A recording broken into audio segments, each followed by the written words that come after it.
Well, good morning, everyone.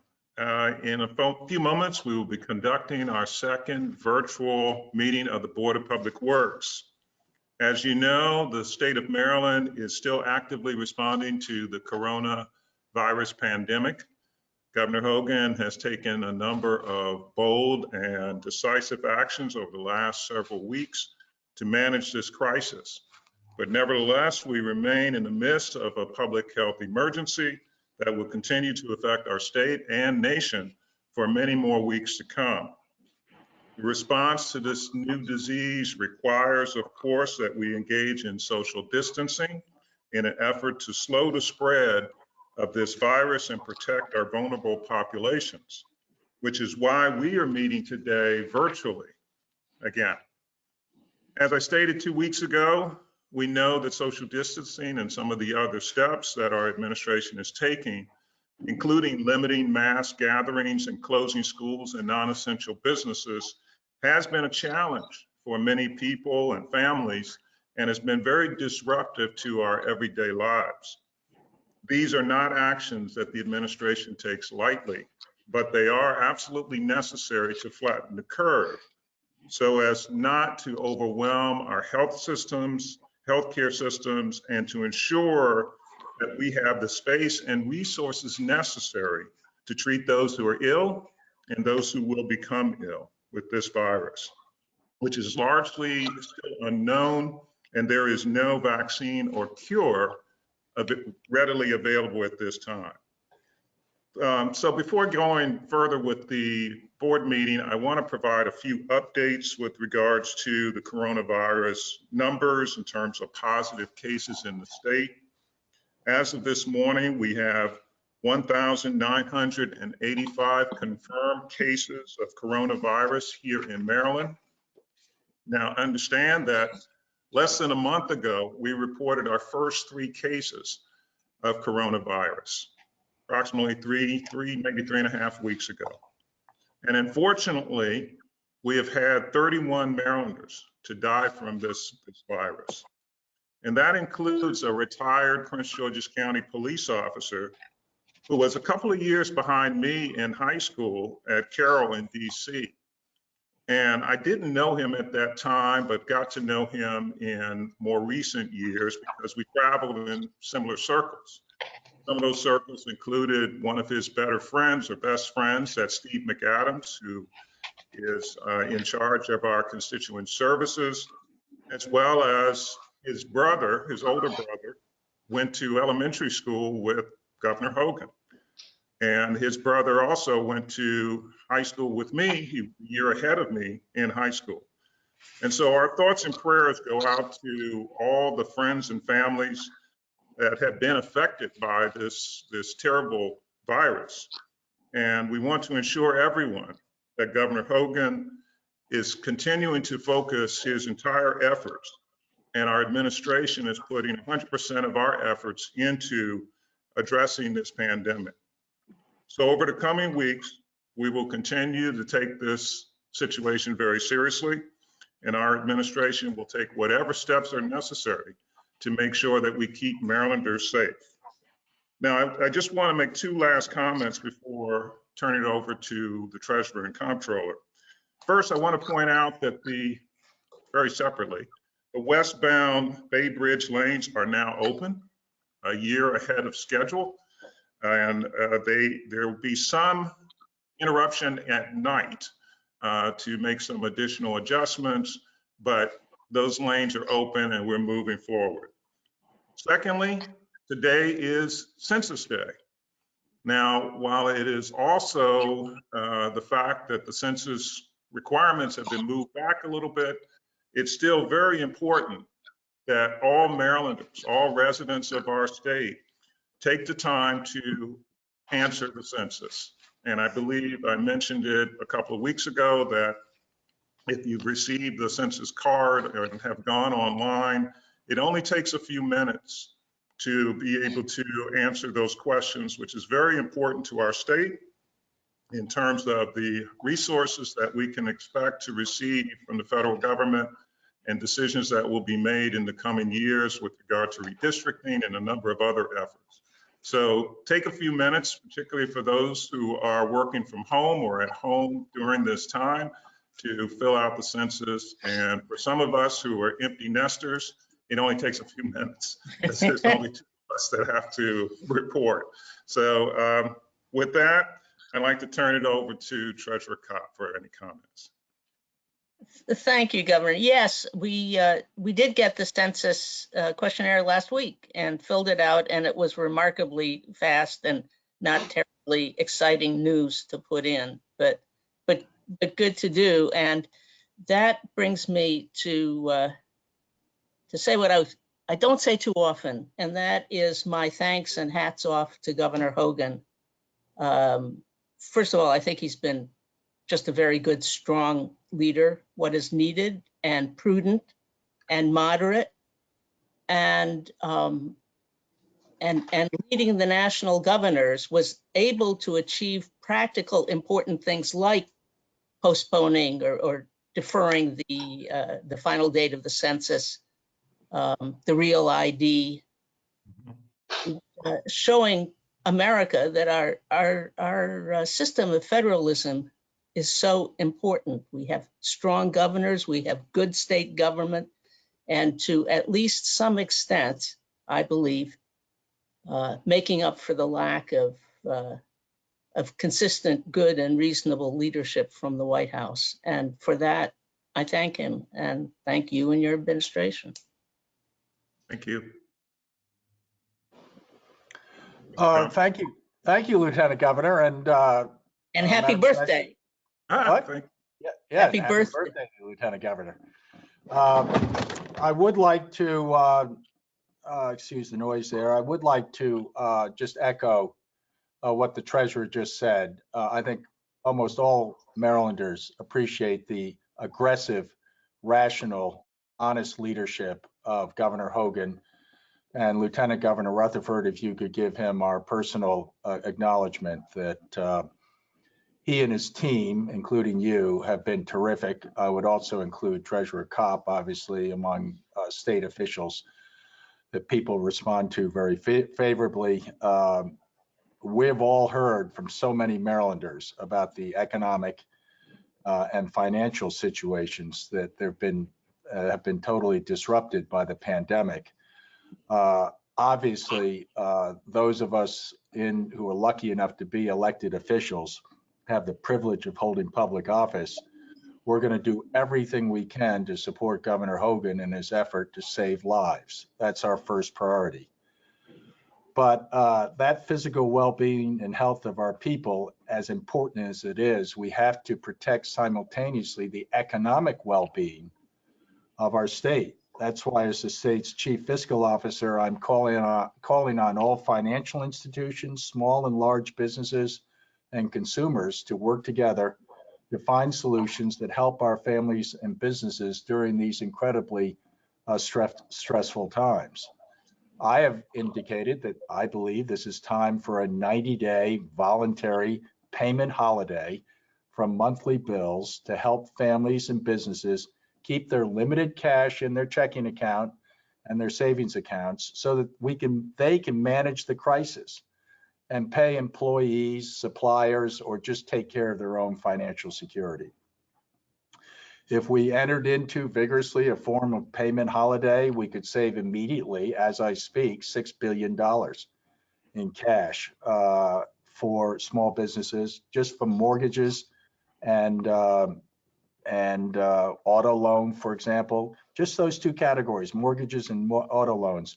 $6 billion could be saved this month if our citizens went and asked for forbearance from their creditors. We had 42,000 unemployment filings last week. We could have 20% unemployment and 20% reduction in state revenues as we move forward because of the economic consequences of this health crisis. I'm basically urging every individual and every business owner to get on the phone and call every single creditor and say, could I please get a 90-day payment holiday? You'll be stunned at the positive response that you get from the private sector. Obviously, this is not something that can be done by executive order or even by legislation. We don't control the banks and corporations at the federal level. Many of them are outside of our state's borders. Financial and utility companies have to rise on their own volition to lend a helping hand to their customers who are struggling to stay afloat during this crisis. You know, imagine that you just lost your job and you're looking at having to pay your normal fixed costs. What I'm encouraging folks to do is call, communicate, connect with. 90% of your calls will be favorably responded to. And I think that will allow you to ride out this crisis. Obviously, there are going to be some creditors or property managers or suppliers or financial institutions that say, go jump in the lake, or you got to be kidding me. Well, we've already done it at the state of Maryland. We now have a tax holiday for 90 days. Nobody should file taxes or needs to file taxes or pay us taxes until July 15th. The private sector, I'm very pleased to report, has told me over and over again from personal conversations with leading members of the banking association and utilities, et cetera, that they understand what the economic catastrophe is that our families and businesses are going through and how they're hanging by a thread. And they are going to be responsive. They will give you a payment holiday if you ask. They recognize the gravity of the situation. And ironically, the banks are motivated because of federal regulations to allow mortgages, because they get penalized if mortgages and loans go into default. So trust me, 90% of your calls will be answered positively, but you got to make those calls. And I believe if we do over 3 months, we could save a minimum of $18 to $20 billion in people's checking accounts and savings bonds. Why do I like that idea so much? It doesn't cost the taxpayers a penny. It involves the goodwill of the private sector, and it empowers individual Marylanders to take some of their financial destiny into their own hands. And gosh knows we have enough free time on our hands because everybody's sitting at home, understandably. So thank you for letting me comment about a payment holiday and the tax holiday that we're going through. And I once again want to end with a strong statement that Governor Hogan makes us proud because of his compelling honesty about what we're facing. And thank you, Madam Treasurer, for making those comments. Governor Rutherford, thank you for standing in for the governor today. And, you know, God bless the great state of Maryland. Thank you. And just to follow that, I noticed in the paper today that the governor had issued an executive order deferring the income tax payments until July, like the federal government. And I think that was very good and very helpful. So I'm not quite as optimistic, perhaps a little more skeptical than you, Comptroller, but I hope you're right about. Well, you know, it's interesting, Treasurer Kopp, because someone called me, you know, a big landlord called me yesterday and said, how can you possibly tell my tenants to call me and ask for a payment holiday? Oh. I said, what's the problem? He said, well, I have mortgages to pay. I said, well, great. Call your creditors and ask for a financial holiday or a payment holiday. And he said, well, you know, some of them are out of state, so why would they care? I said, good, send them our names. Maybe we'll recognize some of them. But it turns out that of his 33 loans, massive loans that he owes to these financial institutions, 29 of them are within the state of Maryland. And they're all going to respond favorably. So this is not pie in the sky. I love what is the organization? Small Business, SBA, Small Business Association. I mean, they're going to be totally overwhelmed. I appreciate the governor putting $75 million from the rainy day fund into relief, but it's a drop in the bucket. And most people are unable to navigate this alphabet soup of government programs. I mean, they're all well intentioned, but it's just they're out of our ordinary people's reach. So this is something that people are not comfortable with. I know they prefer paying their bills on time, and but I'm saying to everybody, whatever cash you have in the bank, keep it there and protect it like a mother lion protects her cubs. The only thing I would say to that, Comptroller, is that I don't think it should be a blanket, holiday. For those of us, like the three of us here, we're getting a paycheck today. We can pay our bills. So there's a distinction between those individuals and those businesses that are suffering, that have lost their jobs, have been furloughed. My son in California, he's been furloughed. His shop is shut down. He's on unemployment. Those people should be calling their creditors. But the blanket idea, no, I don't think that that's appropriate because some of us, like myself, my two daughters are telecommuting. They're still getting paychecks. One of them lives along with a couple of other young ladies in a townhouse or a row house in Baltimore that is owned by a couple with a family who just rented that place out because they were able to save up and buy a larger place.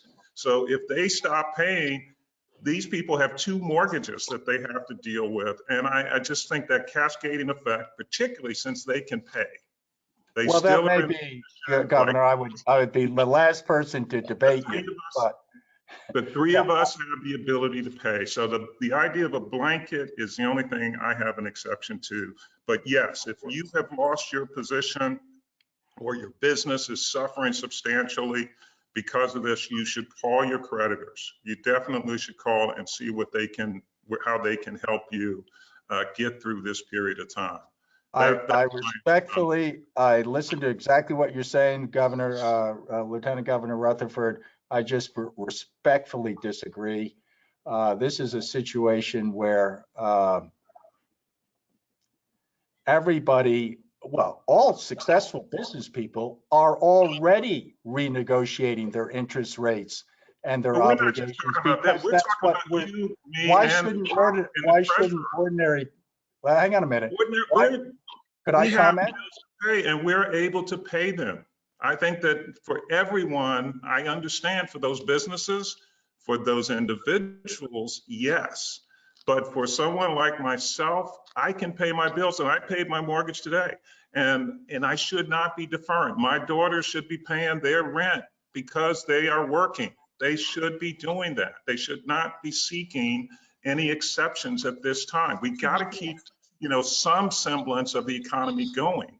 And just to shut it down, even for folks who are fortunate, there are a lot of federal contractors that are essential. Many of them are working at home. Some are still working in labs and still doing business right now, and they can afford to pay their mortgage. Could I just interject? As normal. I strongly disagree with you because we have no idea. We have no idea. Could you just let me respond? Yes, go ahead. I'm not suggesting that people in a blanket way call who want to pay and have the money to pay. I'm just suggesting that everybody can call and ask because we have no idea what the next month is going to look like, what the month after that is going to look like, what the month after that is going to look like. If you have disposable income that you would like to allocate, I would suggest buying gift certificates for local businesses in your area and cashing them later on down the road. But this is an idea that, unlike the government programs, is immediately available. Nobody is demanding anything.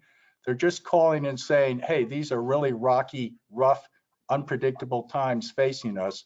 Could we please have some renegotiation on our fixed costs?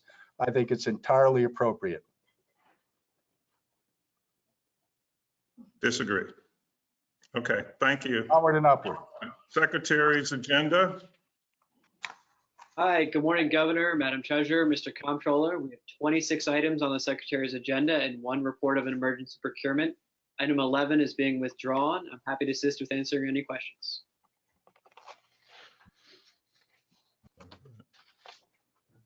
Okay. I would move approval. I don't have any items.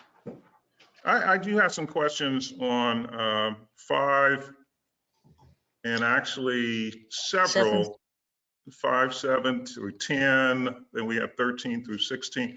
A number of the revolving loans with regard to addressing the sewer issues in the consent decree in Baltimore City. My main questions have to do with, do we have any idea if this work has started? And if it hasn't, when it will start? Very good, Governor. We have Secretary Grumbles able to join us along with Assistant Secretary Suzanne Dorsey. Thank you. Can everybody hear me? Yes. Yes. Well, it's an honor to appear before the board. Let me say it's an actual honor to virtually appear before the board. Lieutenant Governor, this funding, $132 million for Baltimore City, Baltimore County. Some of these projects are in the works. They have gone through design, construction has begun. The Headworks project is critical to reducing back flows and backups into basements and streets. It almost totals $500 million, the investments that state and federal dollars are being put into the city and the county's efforts to reduce sewage overflows. So yes, some of these projects are already under construction, but it's all part of the plan, and your role in funding it is critical. So thank you. If you have some more specific questions relating to any of these, I or Assistant Secretary Suzanne Dorsey would like the opportunity to answer them. Okay. Yeah, I just was really more concerned about the work being done, and I guess it's through the city's Department of Public Works. Yeah. And the county. Okay. Madam Treasurer, you have a question?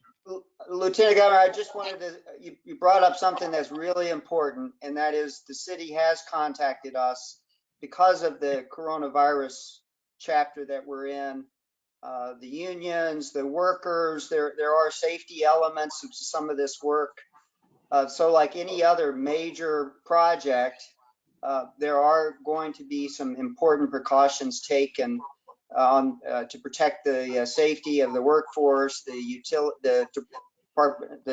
Department of Public Works employees, and we are in close communication with them on that front, and want to use common sense and make sure that they're not violating any broad rules on protecting themselves. But this is important work that is going to get done sooner than later. Okay. Very good. Well, thank you very much. Comptroller, Treasurer, you said you had some questions? No, I was just wondering actually about those items, and I think I do understand them. There is no specific component regarding climate change, Mr. Secretary, but do I assume that this fits within our plans because of the enhanced nutrients? That is a very safe assumption. I would argue strongly that these investments in wastewater and stormwater infrastructure and restoring water quality in the Chesapeake Bay, it does fit very well into our plan, our climate adaptation and resilience measures. We are seeing that, and as well in reducing greenhouse gas emissions. Having more efficient and effective infrastructure systems reduces the energy consumption and energy waste, which also reduces the greenhouse gas emissions. Good, thanks. Thank you. Thank you, Mr. Secretary. You probably could have turned on your camera during this time so we could have seen your wonderful face. After the fact, you turned it on. That's my birthday gift to you, Lieutenant Governor. Limited exposure to grumbles. Thank you. Like I said earlier, where else would you want to be but doing the Board of Public Works on your birthday? So. Thank you. Okay, thank you.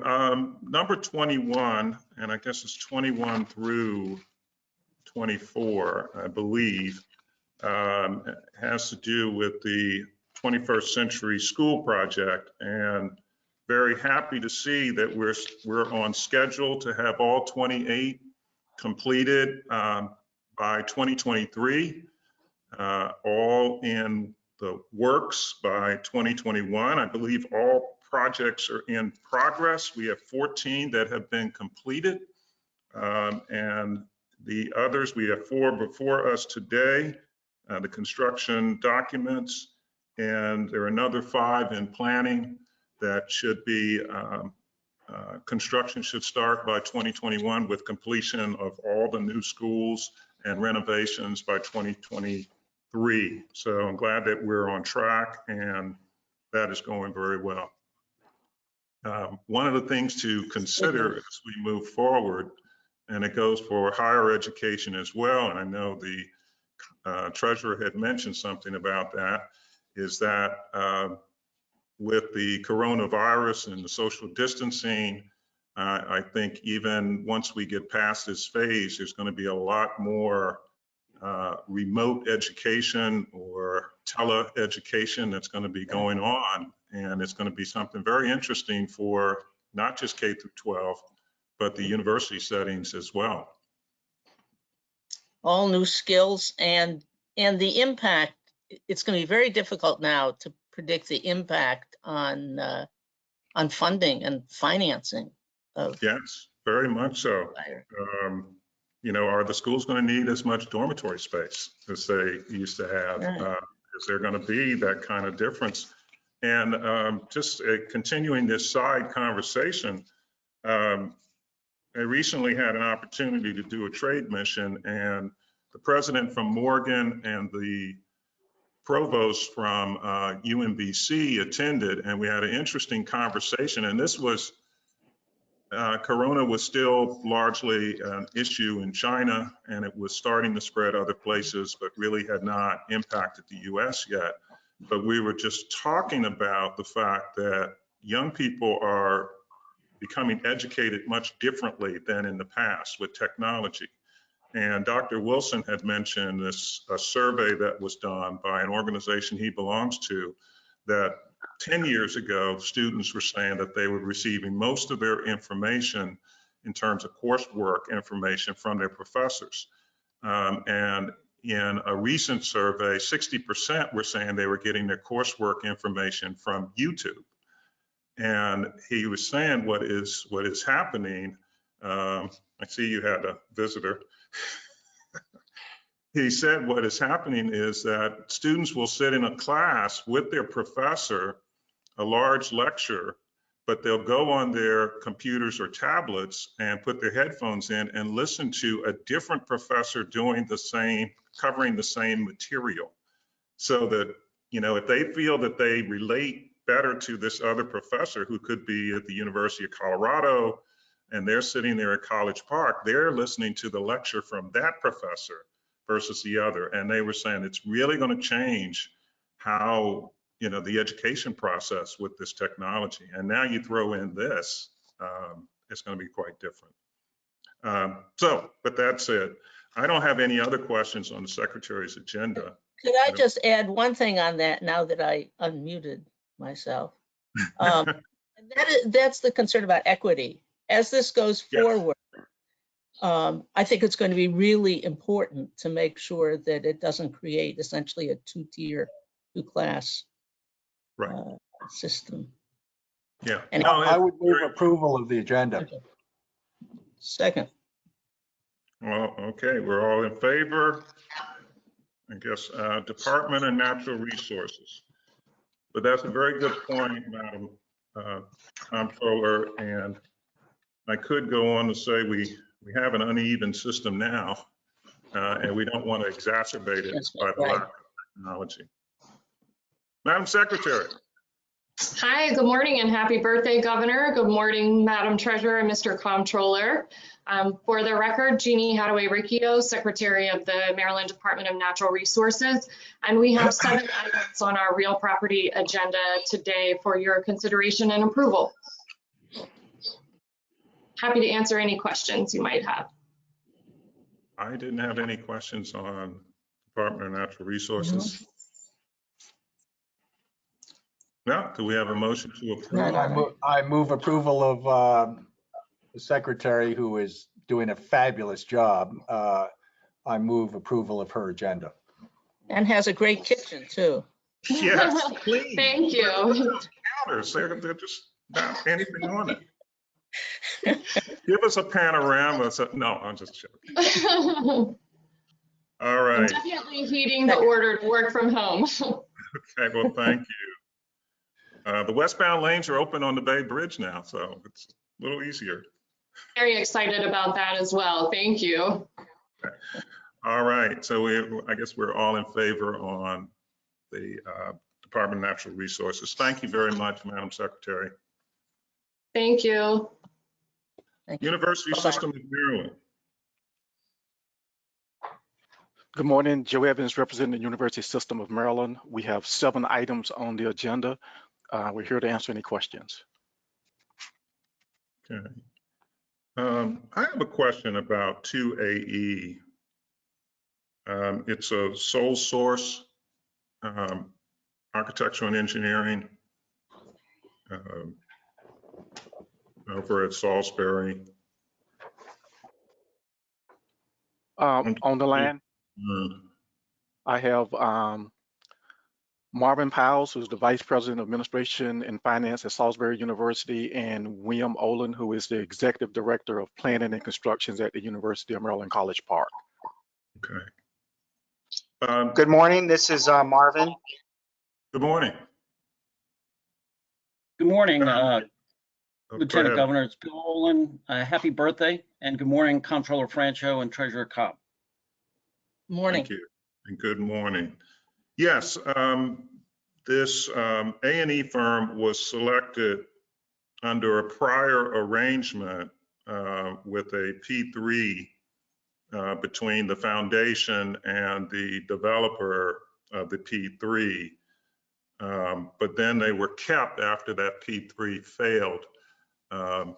Maybe failure is not an appropriate term, but it wasn't feasible, I should say. My concern is that the selection was made under a procedure that's a little different than what we would typically do in an A&E contract for a university system campus. And so now we're then just going with them, even though it was a different type of selection process. Can I just hear the justification? Yes, sir. Yeah, I would not characterize it as demonstrably different than our process. It began with the Salisbury University Foundation. They purchased the property. They were moving forward with this as a project to support Salisbury's needs. We had 3 old housing facilities that were failing, posed health issues. They went through an RFP process, a full RFP process, excuse me just a second. in selecting the. Oh, excuse me a second.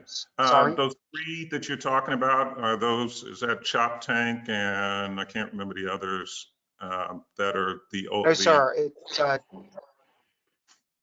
Dogwood, St. Martin's, and Chesapeake. Okay. All right. Thank you. Continue. So we're looking to take them offline because of the health issues there, mold and other concerns we have.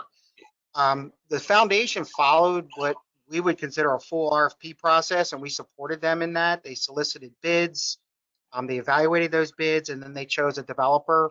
At the time, it was EDR, and EDR was eventually bought out by Graystar.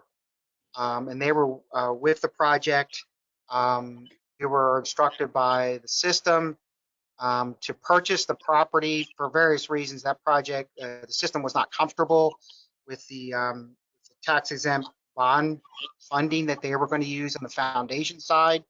So we pursued P3 as a P3 project with Medco.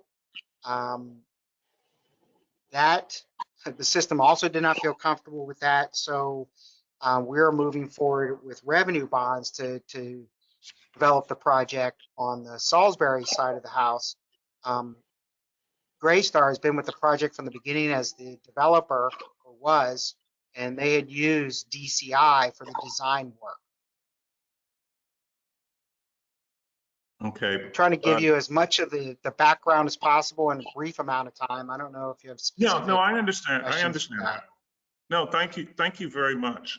But it was the developer that selected the A&E firm because the RFP, from what I understand, based on what you said, was sent out for a developer under a P3, and they selected the A&E firm.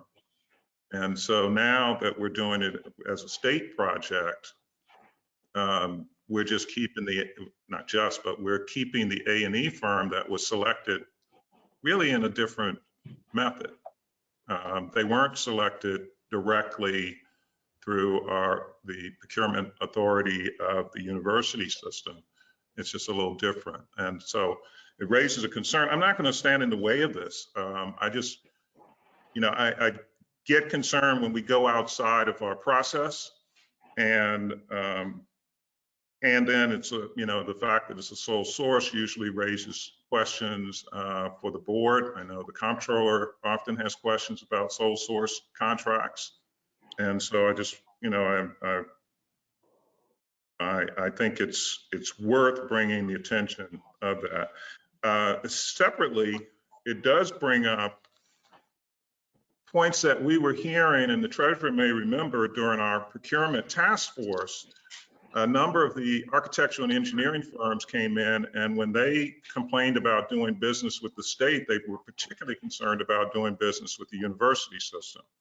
And their argument had to do with the specifications, the qualifications process that often the university system they felt was being a little too stringent. And I think they understood that you should have university experience when you are designing a lab facility.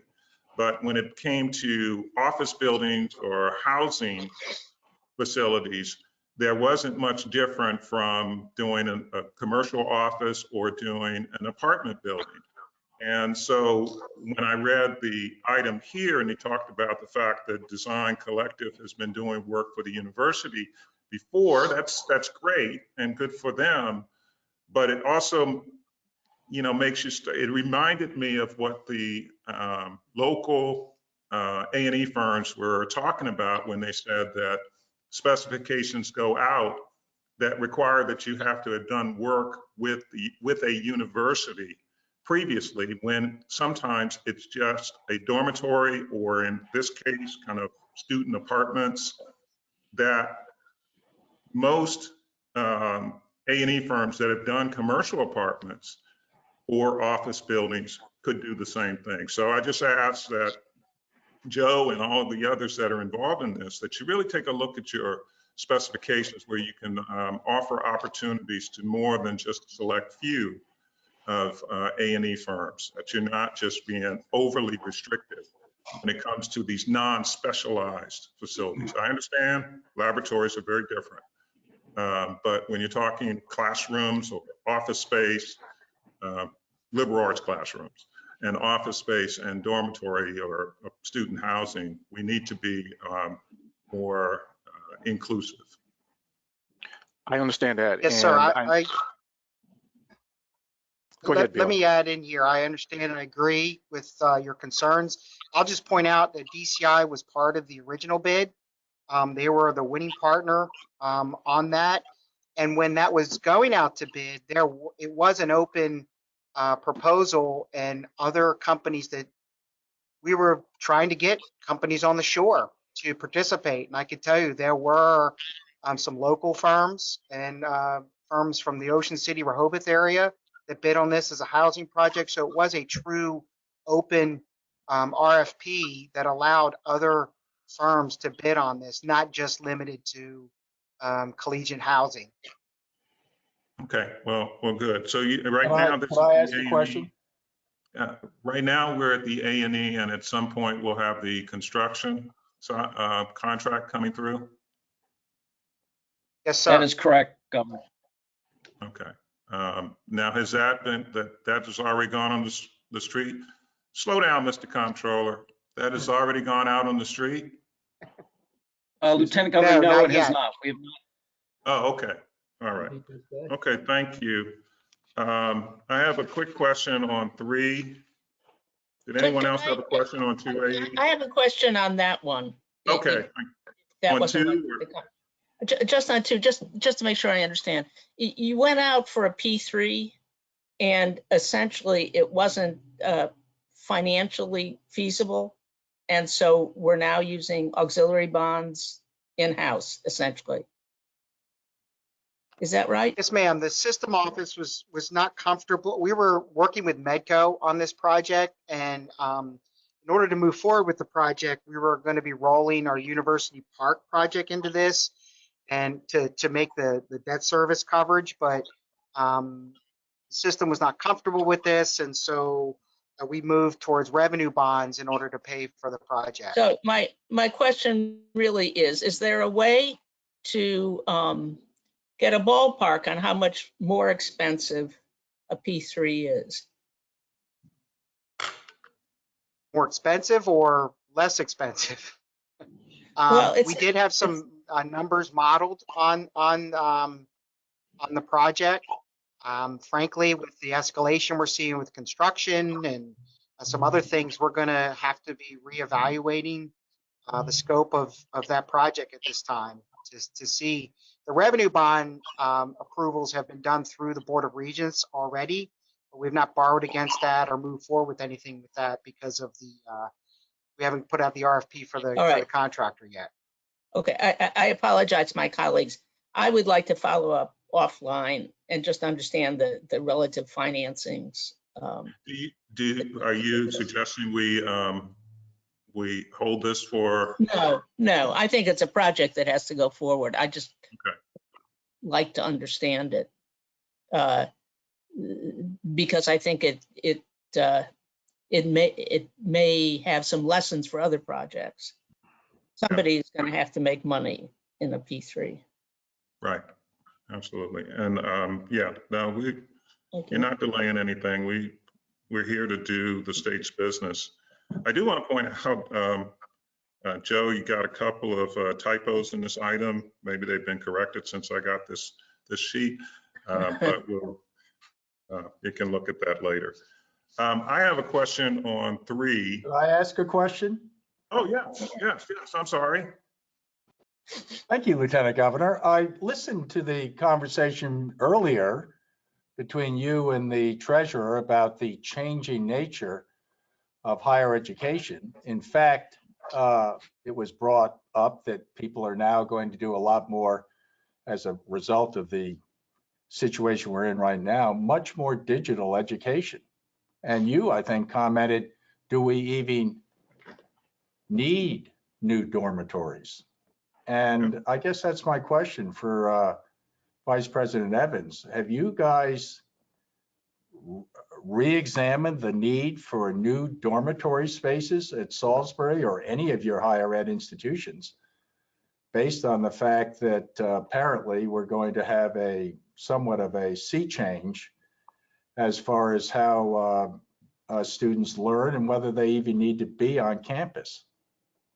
I think was the thrust of what some of the earlier conversation might have alluded to. Well, Mr. Comptroller, I'm not aware that it's been looked at, but I'm sure that it's something that's going to be looked at in the future. But what I can do is go back to the system and find out exactly, has anyone addressed this, and find out when they will address, are these dorms going to be needed in the future? Yeah, well, I want to just follow up and say I appreciate the Lieutenant Governor's attention to this. I think it is a bit of an odd thing. And I also share the Treasurer's concerns about the somewhat complicated new financing. So I'm open to whatever my colleagues would like to do, but Well, I think this is an odd they need a new dorm. proposal. Could I just say, Mr. Evans, it's my understanding that in fact there is a group at the university at the system level that's looking exactly at this when they in the context of enrollment projections and changes in type of enrollment. But we have some old buildings that really need to be fixed or replaced now. But that reminds me of another question. One of the problems is mold right now. And we have suggested in the past that the university people talk to university people in places like Mississippi and Louisiana, because in a few years, Maryland will be like that. And they now have to deal with the questions of mold and similar problems with all their buildings. So will you be able to give us assurance that when the new buildings go up, they will be suitable for the next 50 years for changed climate? How about that? Joe, this is Bill. Go Would you ahead. like me to answer? Yes, I would. Thank you. The projects, the housing project, whether it's the ones at College Park or Frostburg or the proposed project at Salisbury, are in essence to replace aging buildings that were built pre-1970s that did not have central air conditioning, did not have dedicated outside air systems, which means bringing fresh air into the rooms. And that has been one of the items that has caused problems throughout the system and other institutions, Madam Treasurer, where just recirculating that air into the building. So all the projects that have gone forward recently include air conditioning systems that bring in filter outside air, help control humidity better than just a recirculating system that would be inside a room. So is that a yes? Or... Yes, I'm sorry, yes. Thank you. Okay, I have a question on 3C, the on-call contracts. And it's just a question, I didn't know offhand whether any of the contractors, engineering and other contractors that are there, if they're small businesses or minority businesses. Bill, stay on the line. That one is yours. Lieutenant Governor, I'm going to have to get back to you. This is different than our, we just did a renewal recently on our SBR MEP on call. So I don't believe one or two of these, I'd have to actually check with our procurement folks. Now, what I could say is traditionally, we've included other consultants as part of the team, and those consultants are MBEs and sometimes both MBE and SBRs. Okay. Yeah, if you can get that information with regard to the primes, that would be helpful. And just making sure that the small and the minority businesses at least know of these procurements so that they can compete. And I think you do a good job generally with regard to getting that information out. But just to know that they can compete for this and not just wait for the small business on-call contract vehicle. So I just want to, if you can get that information to me, I appreciate it very much. Will do, sir. And as you have addressed in prior meetings to Joe and I, we've looked at increasing the dollar threshold or task order limit on the SBRs to give them an ability to potentially do larger work, as you've asked and suggested. So we've taken that under advisement and proceeding. Okay, well, thank you very much. I don't have any additional questions. I will say that I know that we pulled off a couple of items from last week's agenda. I still have some questions with regard to those, so we'll be working with your folks, Joe, to make sure we get those questions answered before bringing it back. Yes, sir. Any other questions on the university agenda? Move approval. Second. Yeah, second. Okay, we're all in favor. Thank you, university system. Joe, thank you. Thank you, board. Okay, Department of Transportation. Good morning. Good morning. There he is. Good morning, Governor, Madam Treasurer, Mr. Comptroller. For the record, my name is Greg Slater, Secretary, Maryland Department of Transportation. Maryland Department of Transportation presents 12 items today. Myself and some representatives are here if you have any questions. Well, thank you for getting that, the westbound area, the bridge, open a year ahead of schedule. There was a lot of concern when it was first being done, but it was necessary work. I know it was disruptive, but it needed to be done or people could possibly fall into the bay. But, you know, getting it done a year in advance was yeoman's work. And thank you, and thank your team, thank the contractors, everyone who's been involved in that. Absolutely, thank you. Really credit the whole team for coming together and just rethinking how we do this. The contractors, the MDTA team, Executive Director Jim Ports, and our Chief Engineer Will Pines, they really came together and rose to the challenge. Very good. Could I just say something? If I could, I want to reinforce what the Lieutenant Governor just said. And I want to thank all the local elected officials on the shore that raised a big hullabaloo about this. The initial response from your predecessor was just, you're just going to have to lump it. Sorry, it's going to be a 2-year project. And all of a sudden he was no longer with us and you were appointed, Secretary Slater. And I want to thank you for completely redesigning and remobilizing the project. And it's really, if I had been told back then when we were complaining about this and being told to just, you know, you're just going to have to get used to it for 2 years, that you were going to be able to announce today, April 1st, that a lot of the work had been completed, not all of it. There's still going to be some inconveniences. I would have just said you're crazy or that it's an April Fool's joke. In fact, it's reality. So thank you. On behalf of the great state of Maryland, I compared you to John Percari, one of the legendary transportation secretaries in the past, and I completely support that comparison. Thank you very much for what you accomplished. Well, you're very kind, and I will credit the whole team for really coming together and working hard on this. Warm weather helped us a little bit, light traffic helped us a little bit, but I credit the whole team for coming together on this. I will, though, defend Secretary Ron for a moment. You know, a lot of the success that we're seeing today was put in place by him. He didn't want to promise, you know, that we would be able to get everything done so soon. No one wanted to make that a public promise, but we felt that with the efforts that Secretary Ron was putting in place, that we might be able to get to this point.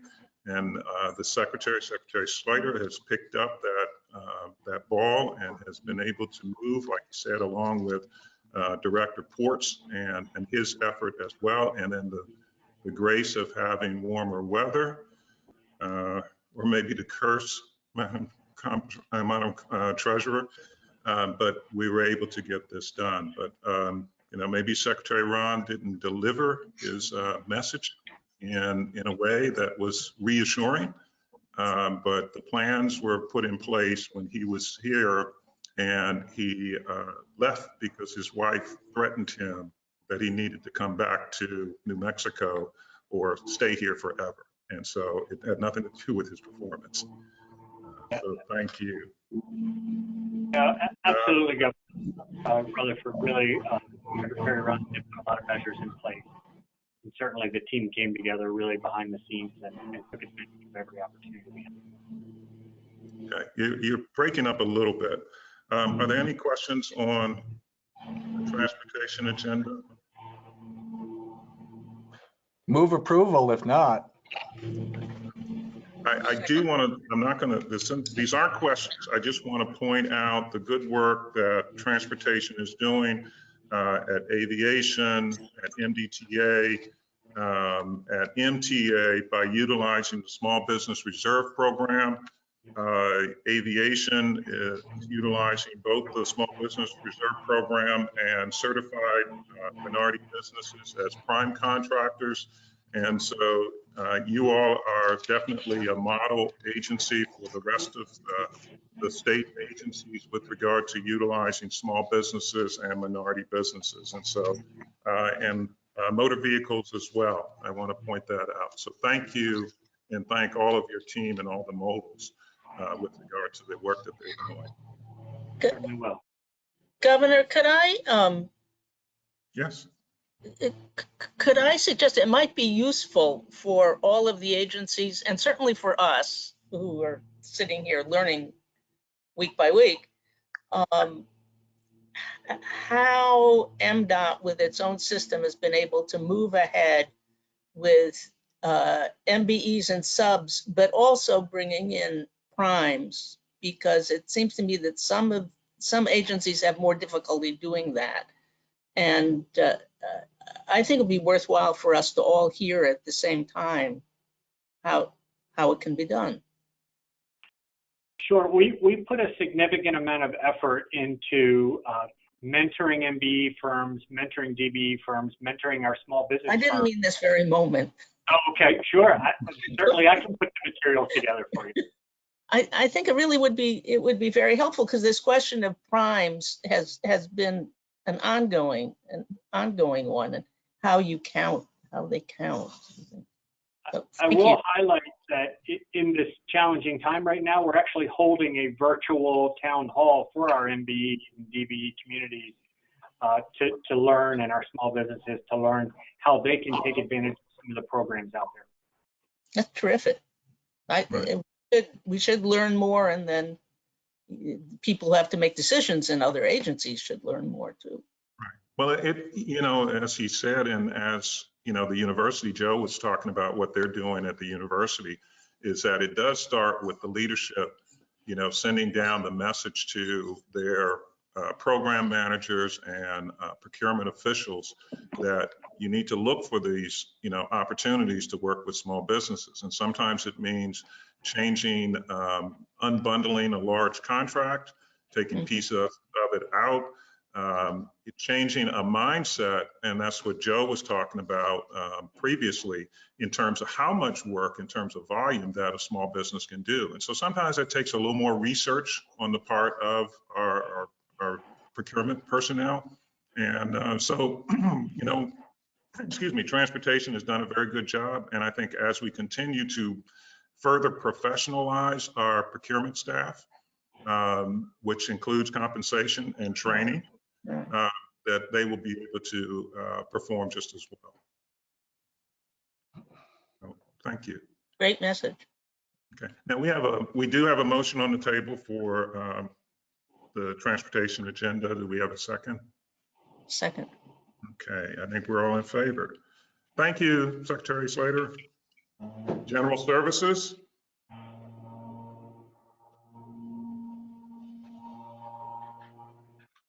Hi. Good morning, Lieutenant Governor, Madam Treasurer, Comptroller. For the record, I'm Nelson Reichert, the Deputy Secretary of the Department of General Services. If I can stick the word in from the Department of General Services, happy birthday, Lieutenant Governor. Thank Hope you. enjoy the day. Today we are presenting 23 items, including 2 supplementals for your consideration. Revisions have been made, have been submitted for items 1 CGL, 6 CGL, 7S, 8S, 13T, 14T mod, 16 IT, 20 LL, and 23 IT. We do have representatives available to answer any questions that you might have. Okay, a quick question on 8S. I don't know if you said you modified that. And Nelson, do you have a cell phone on that's near you or near the speaker? There's something that's seen when you popped on and started getting feedback.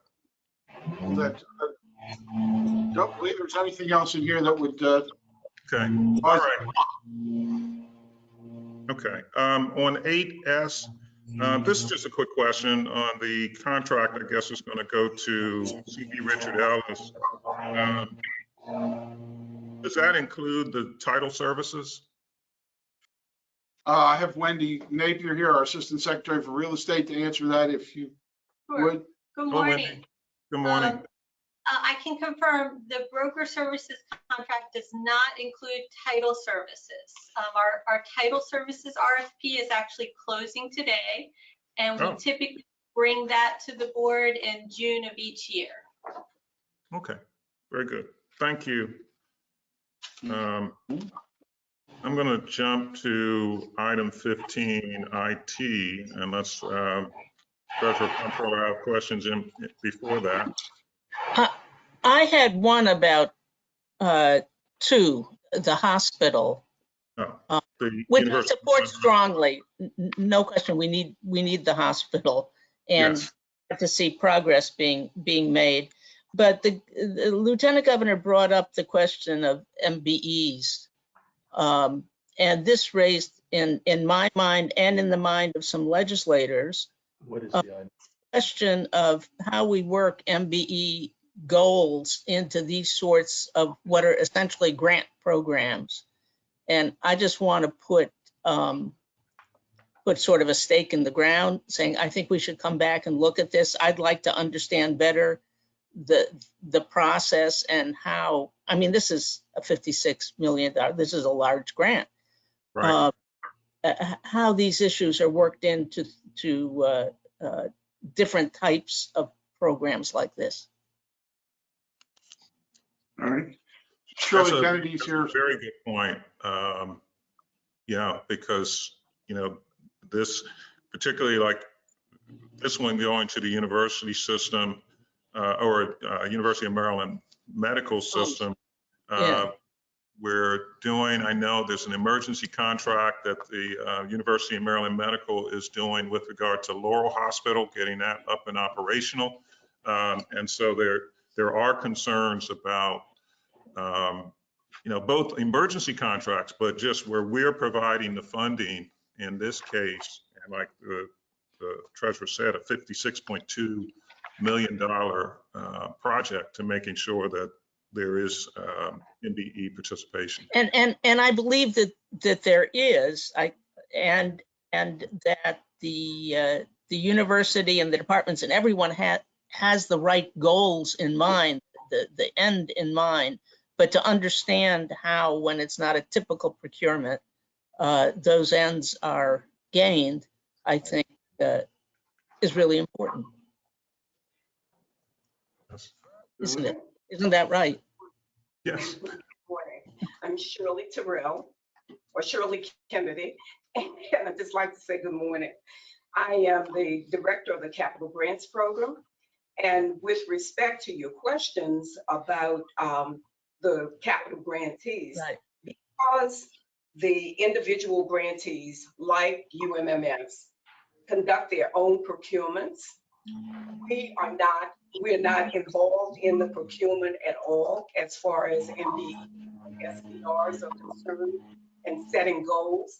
But what we do is to encourage them to use the process and encourage them to also use our MBEs and SBRs and provide for them a listing of contractors that can work on these large capital grant projects. But And then are the reports, do you then find out what has been done? what we do as they actually submit their contracts for review by our office, we do a checklist to determine whether or not MBEs and the SBRs are involved. And so we have that data, for each of the contracts that the grantees have awarded. So we do have the data, but there are no goals. There are no goals that are set, but we do have the data for all of the contractors.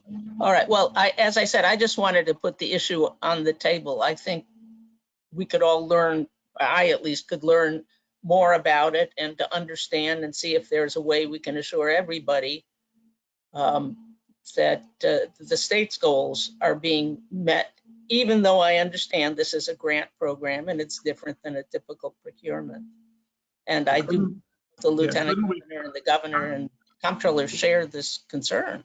Yeah, and this is something we can explore, and we can talk to General Service about this in terms of, couldn't we put into the grant agreement, you know, some goals or utilize best efforts or something of that nature. So we can look into that. I would think if you're accepting the money, you know, there's always strings attached. So at least put Well, in. and we have no reason to think they don't want to do what they can. Right. Okay. We will look into it. This is item 2. Yes. Nice.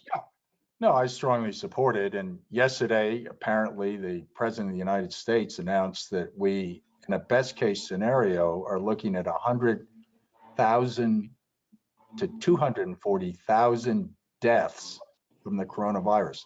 That's under the best of circumstances.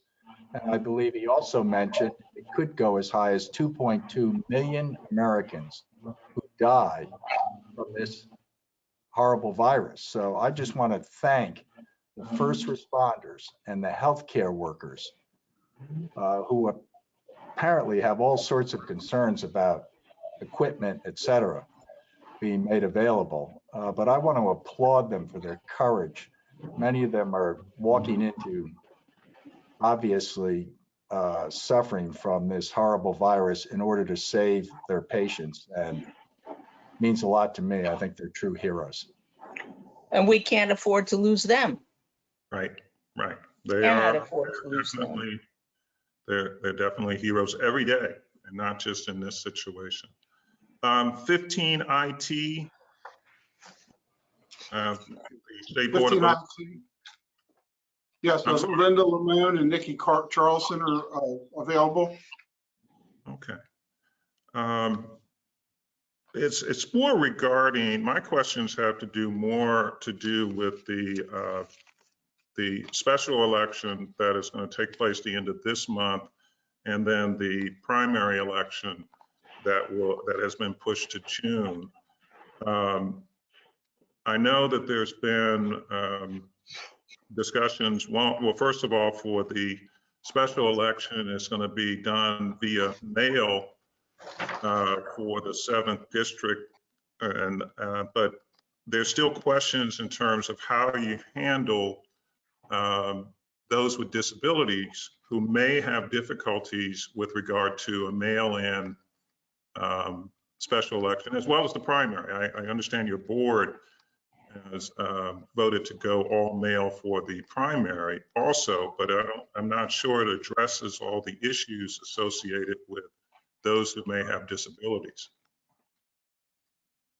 Good morning, Governor. It's Linda Lamone with the State Board of Elections, and with me on another line is Nikki Charleston, my deputy.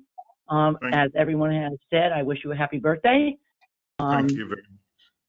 And I would like, if I could, express publicly my immense gratitude to not only my staff, but the staff at all the local boards who have been working to prepare for the upcoming elections and just putting in yeoman's time and work. The Board of Elections at its meeting last Thursday discussed the issue about how to best accommodate folks that needed assistance. And they noted that we have an online ballot delivery system with an accessible ballot marking tool.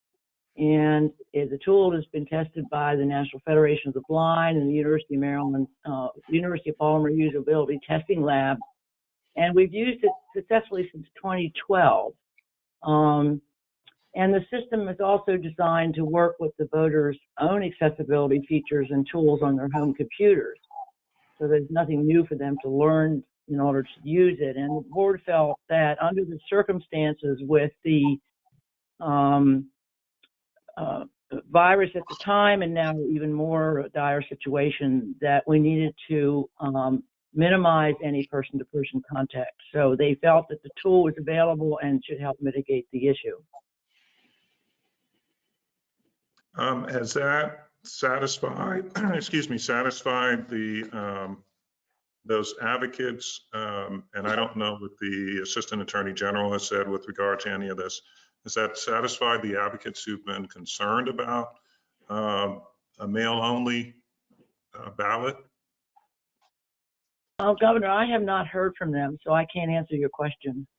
Okay, all right. Well, there seem to be some concerns out there, and I noticed that one of the senators, Senator Kagan, had some concerns about just the idea of the confidentiality associated with the ballot being something that's private, and how we address that as well.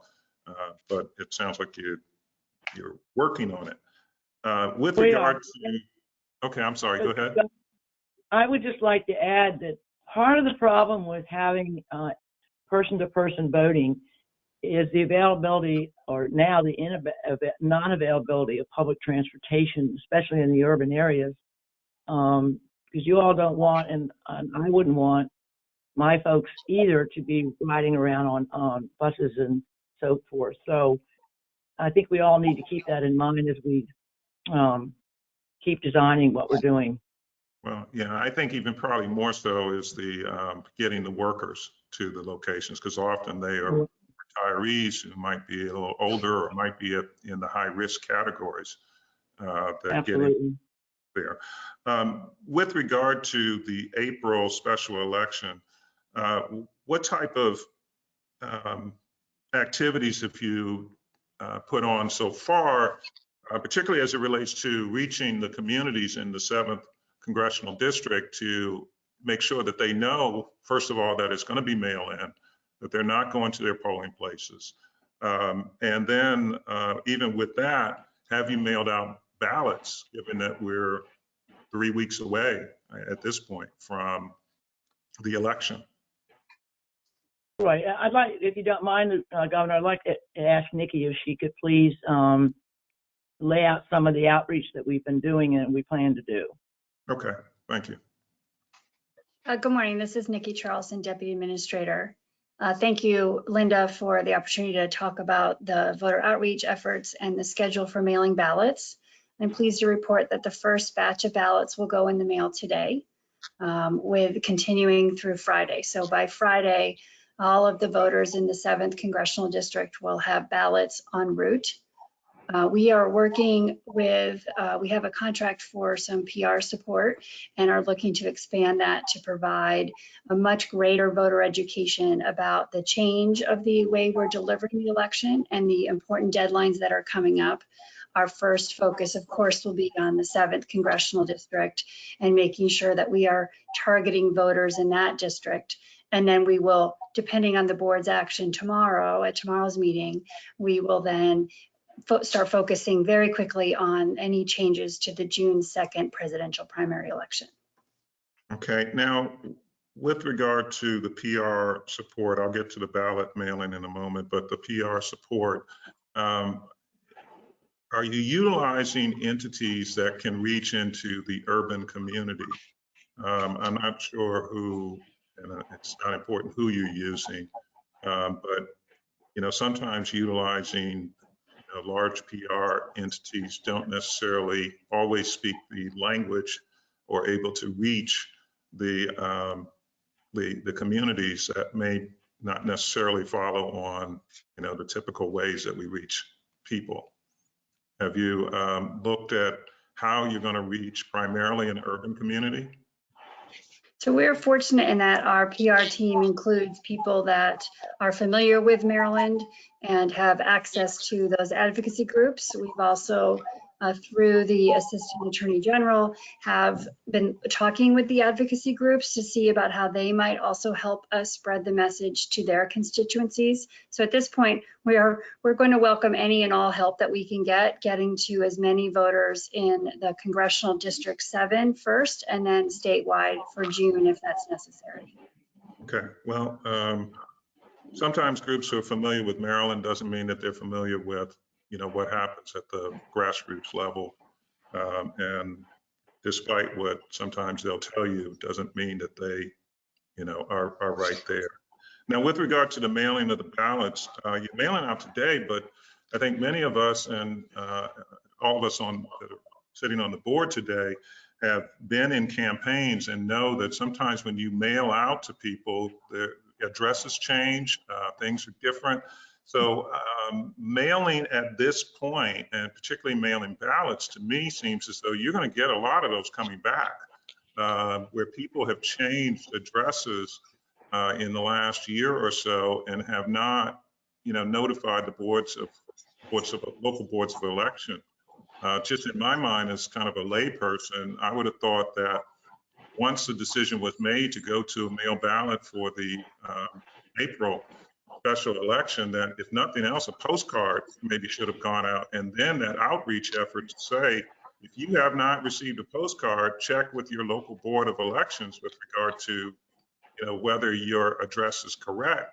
So because you will be receiving a mail ballot in the coming weeks. So I think at this point, mailing out ballots, I mean, you have to do it, but I don't think you're going to, I think you're going to miss a lot of people who may have moved,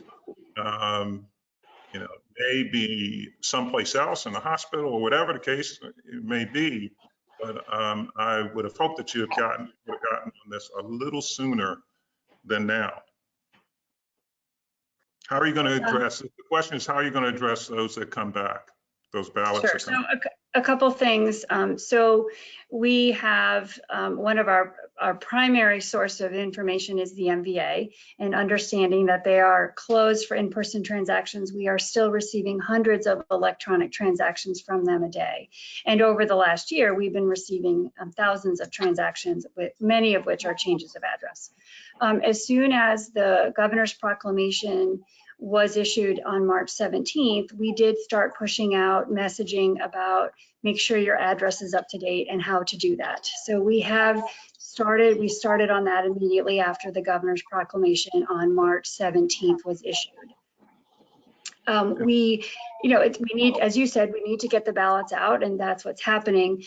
Giving us 4 weeks, getting them out 4 weeks before the election gives us time to receive them back and try to find the voter, as well as we're getting calls from voters and requests to change addresses as they've been hearing about this change and understand, oh, I'm at college, but now I'm home, I need to change that.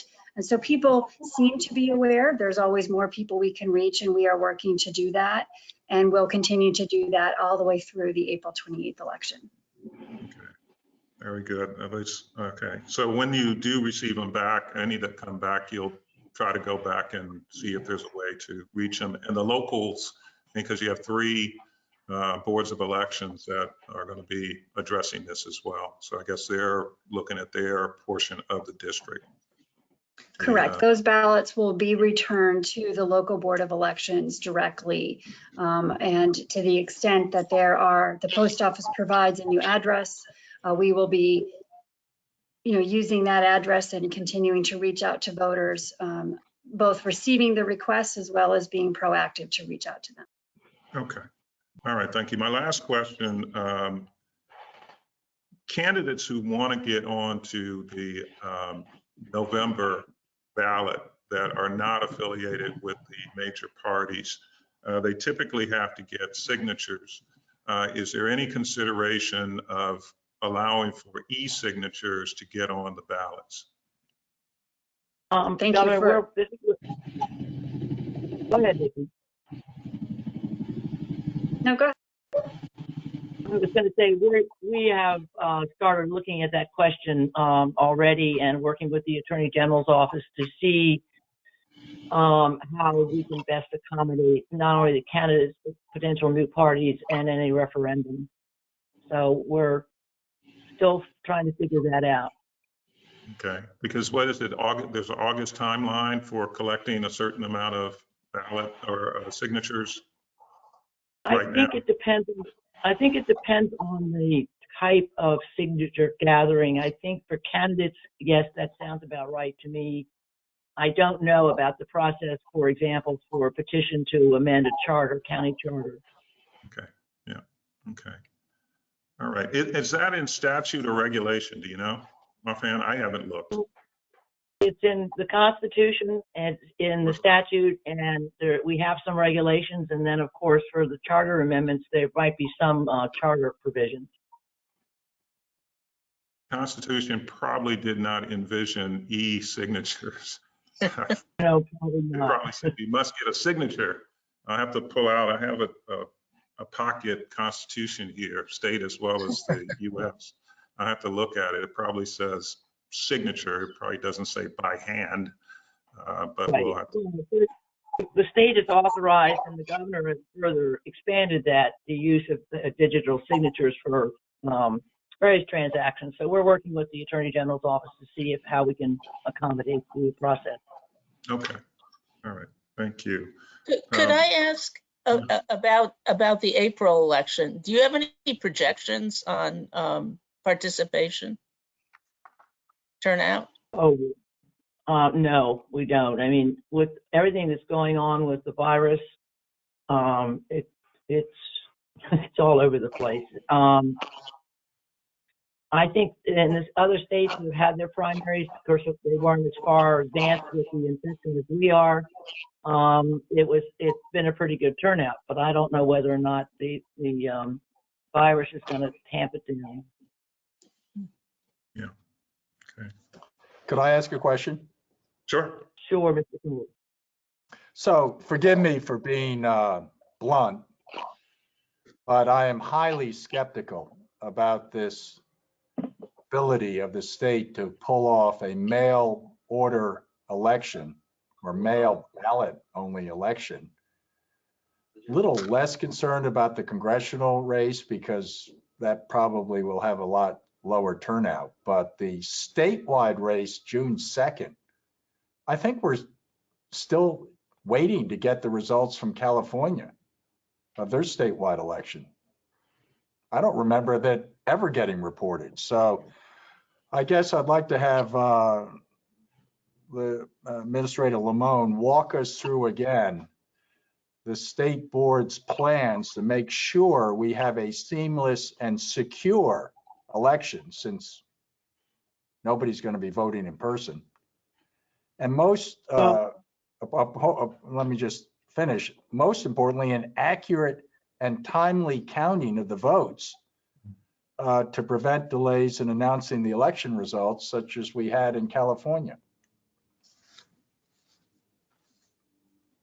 Well, first of all, California wasn't a statewide vote by mail election, and some of the issues were raised because they introduced some new voting systems. But the other point I want to make is there is no plan in place yet. The state board is meeting tomorrow to finalize whatever recommendation they're going to provide to the governor, and then it's up to the governor to decide how he wants us to run the election.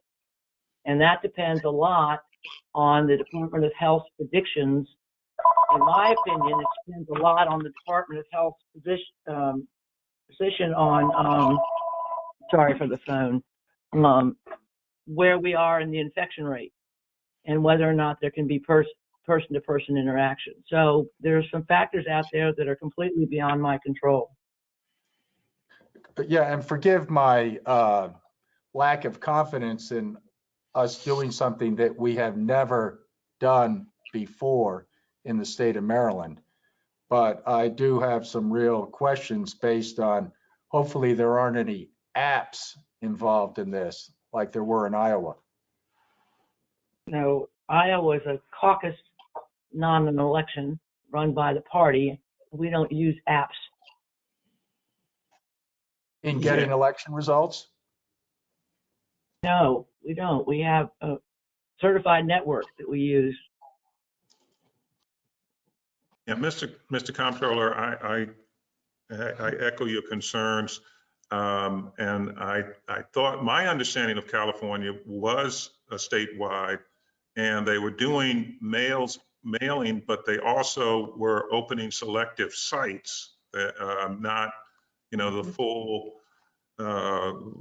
menu of sites that we typically have for, in-person voting.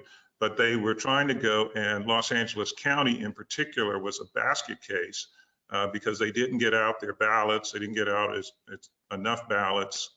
And then people were not as aware of those sites that they needed to go to, and they had long lines. So yeah, I mean, they had a real challenge out there. Right now, it's only going to be the 7th district. But, you know, I know last election cycle here, we had some challenges. And Mr. Comptroller, I guess you had some questions. I guess those questions were answered with regard to what happened and how certain polling places didn't have ballots, or they ran out of ballots in the 18 election. But I think those were answered, if I'm not mistaken. I never heard that answer, but maybe the governor and yourself did. It's a difficult, changing environment, Lieutenant Governor. I don't mean to, and I certainly don't take any pleasure in how difficult it is, but since we are launching into a brand new program, I do have some major concerns about whether we can pull it off with the confidence of the voters as a result.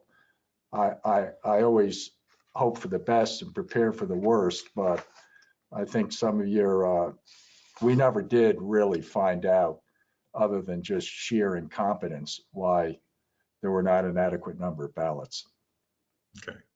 So yeah, I think seeing what takes place in April with just one congressional district is going to tell us a lot of what can be done in June when we're going statewide.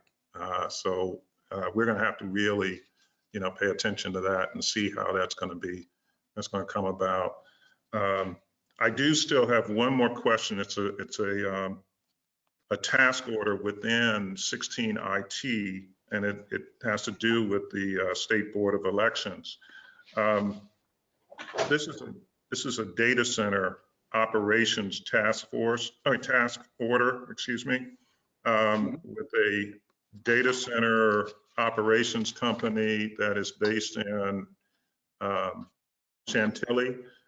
Where is actually the data housed? Is it housed in a separate data center that's in Chantilly, or is it here being in the state? Hi, Governor, it's Linda Lamone again. The primary data center is in Columbia, the location. We do have an office. Yes. Okay, just make sure Columbia, South Carolina, or, you know, there are other Columbias around. So Missouri, yeah, I'm sorry. Columbia. Our Columbia. Our Columbia, okay. Yes. Not Columbia, South No. Okay. No. All right. Okay, that was, any other questions then on the Board of Elections or General Services generally? Move approval if not. I don't have any more questions. Second. Okay, all in favor? Thank you. We've had another, as far as I know, another successful virtual Board of Public Works. Thank you very much, everyone. Thank you. Been a pleasure. Thank you.